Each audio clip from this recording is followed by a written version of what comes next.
Okay, we want to have a look now at what other factors might be affecting our variable. So in this case, remember our variable is talking about the area of sea ice in the Arctic. Okay, because that's what it is, our variable is. And we're thinking about, well, what is it that could be affecting it? So what could explain any changes or differences? So obviously we've talked about global warming. That's been one of our ideas.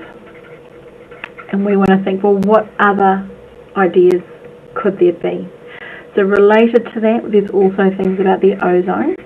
Okay, for example, there could be some ozone holes above the Arctic that could be letting in more heat and therefore melting the sea ice. So we don't know if there are some ozone holes above the Arctic, for example. We could also think about, well, the environment itself.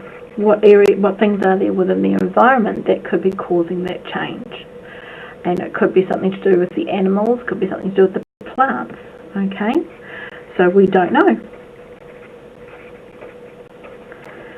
We could also look at, for example, has there been any nuclear dumping? Okay, are they dumping radioactive material there? Does that have an impact on anything? Okay, or are there other things that we haven't thought about? So this is what we want to be able to do, is we want to consider what other explanations might there be.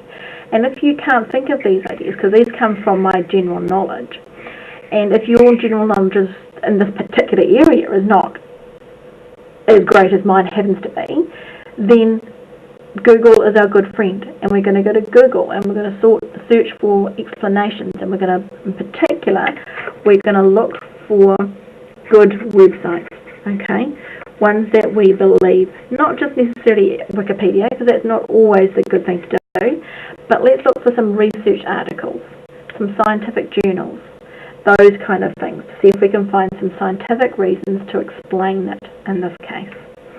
And then we just need to write that up, which I'm not going to do now. This is just about doing a brainstorm to gather these ideas.